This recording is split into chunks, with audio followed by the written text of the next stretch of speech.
Hi friends, இன்றைக்கி நம்ம மீன் வறுவல் செய்ய போகிறோம். பாருங்கள், இந்த மாதிரி மீனை வெட்டி க்ளீன் பண்ணி எடுத்து வச்சுருக்கேன். இதுக்கு வந்து நம்ம ஒரு பொடி வறுத்து அரைச்சிக்கலாம். அந்த பொடி எப்படி செய்யலான்னு பார்க்கலாம் வாங்க. பேன் வச்சுட்டேன். மீன் வறுவலுக்கு ஒரு பொடி பண்ணிக்கலாம். பாருங்கள், அரிசி புழுங்கல் அரிசி சேர்த்துருக்கேன். வெந்தயம் எடுத்துக்கலாம். ஜீரகம் எடுத்துக்கலாம். அடுப்பு கம்மியாக வச்சுக்கோங்க. சோம்பு எடுத்துக்கலாம். மிளகு எடுத்துக்கலாம்.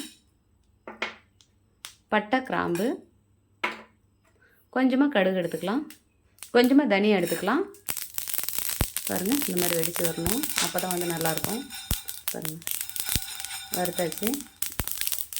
நம்ம ஆற வச்சு பொடி பண்ணிக்கலாம். பாருங்கள், பூண்டு இவ்வளோ தான் எடுக்கணும். நான் ஏன்னா கம்மியாக தான் மீன் எடுத்திருக்கேன், அதனால் இவ்வளோ இஞ்சி பூண்டு இருந்தால் போதும். நீங்கள் வந்து எச்சா மீன் எடுத்தீங்க அப்படின்னா அதுக்கு தகுந்த மாதிரி சேர்த்துக்கோங்க. பிளேட் வச்சுட்டேன். பாருங்கள், நம்ம வந்து மீன் வாங்கும்போது மீன் கடையில் கேட்டிங்கன்னா தருவாங்க. இந்த மாதிரி ஒரு பொடி கொடுப்பாங்க, வாங்கிக்கோங்க. இதில் வந்து உப்பு, காரம் எல்லாமே அவங்க கரெக்டாக போட்டிருப்பாங்க. இது கூடவே இஞ்சி பூண்டு சேர்த்துக்கலாம். கொஞ்சமாக எண்ணெய் சேர்த்துக்கலாம்.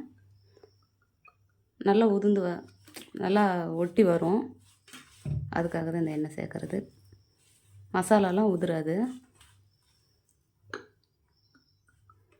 கொஞ்சம் எண்ணெய் சேர்த்துக்கலாம். கொஞ்சமாக தண்ணி சேர்த்துக்கலாம்.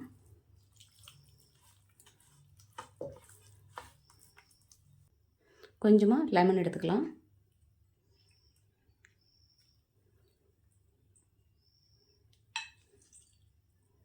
போதும்.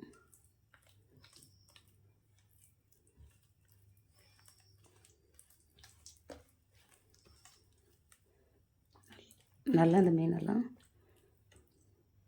முழுசாக தேய்ச்சிக்கலாம்.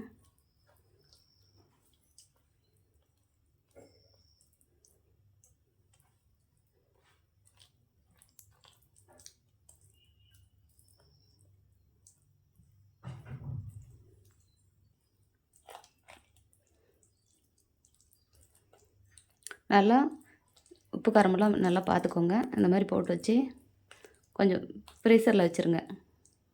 கொஞ்சம் நேரம் ஃப்ரிட்ஜில் வச்சுட்டு அதுக்கப்புறம் நம்ம எடுத்து போட்டோம் அப்படின்னா நல்லா ஊறி போயிருக்கும். செம்ம டேஸ்டியாக இருக்கும்.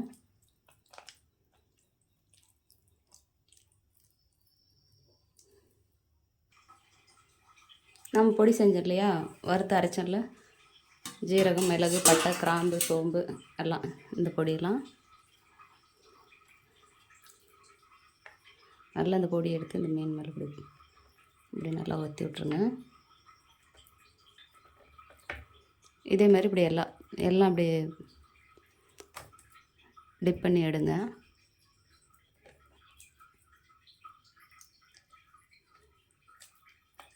அப்போ தான் நல்லா மசாலா உதிராமல் நல்லா வரும். அதுக்காக தான். பாருங்கள்,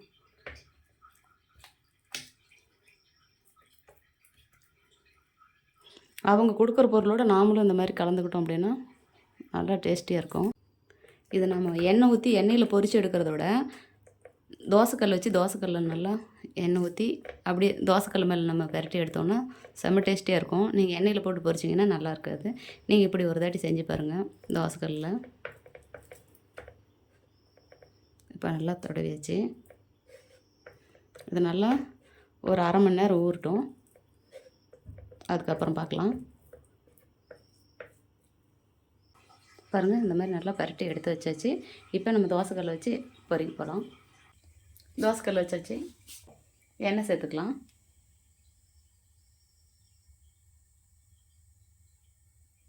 போதும் இந்த அளவுக்கு எண்ணெய் இருந்தால்.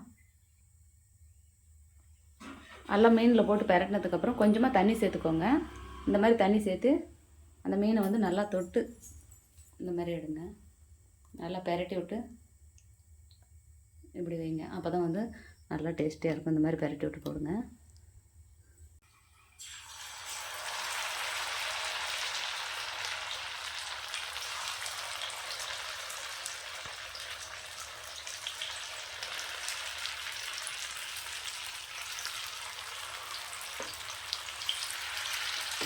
போதும் இந்த அளவுக்கு வச்சா. நம்ம எண்ணெயில் பொரிச்சோம் அப்படின்னா இந்த இடத்துல வந்து பார்த்திங்கன்னா துளி கூட எண்ணெயே இல்லாமல் ட்ரையாக இருக்கும். நீங்கள் இந்த மாதிரி செஞ்சீங்க அப்படின்னா நல்லா எண்ணெய் பசையோடு இருக்கும். நல்லா ஒரு 5 நிமிஷம் அப்படியே வேகட்டும். அதுக்கப்புறம் திருப்புங்க. இப்பயே திருப்புனீங்க அப்படின்னா அந்த மேலே இருக்கிற அந்த மிளகா சாந்தெல்லாம் வெளியில் வந்துடும்.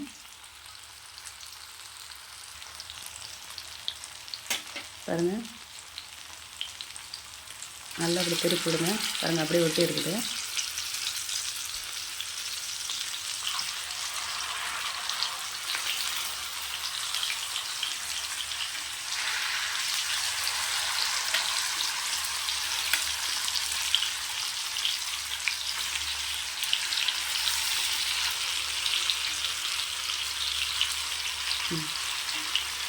நல்லா வேகட்டும்.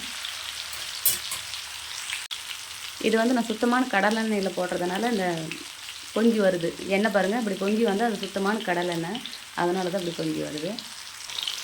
பாருங்கள், நல்லா வெந்துடுச்சு. பாருங்கள், மீன் வறுவல் ரெடி ஆயிடுச்சு. பாருங்கள், நம்ம வானல் சட்டியில் போட்டு நம்ம வந்து பொரித்து எடுத்தோம் அப்படின்னா இந்த மாதிரி நல்லா ஜூஸியாக வராது. பாருங்கள், எண்ணெய் பாருங்க மேலே இருக்குது. இதே நீங்கள் தோசைக்கல்லில் போட்டிங்க அப்படின்னா இப்படி தான் இருக்கும். இதே இந்த தோசைக்கல்லில் போட்டு செஞ்சிங்க அப்படின்னா நல்லா டேஸ்டியாகவும் இருக்கும். இதே மாதிரி நீங்களும் உங்கள் வீட்டில் செஞ்சு பாருங்கள். செஞ்சு பார்த்துட்டு எப்படி இருக்குன்னு எனக்கு ஒரு கமெண்ட் பண்ணுங்கள், லைக் பண்ணுங்கள், ஷேர் பண்ணுங்கள், ஒரு சப்ஸ்கிரைப் பண்ணிடுங்க.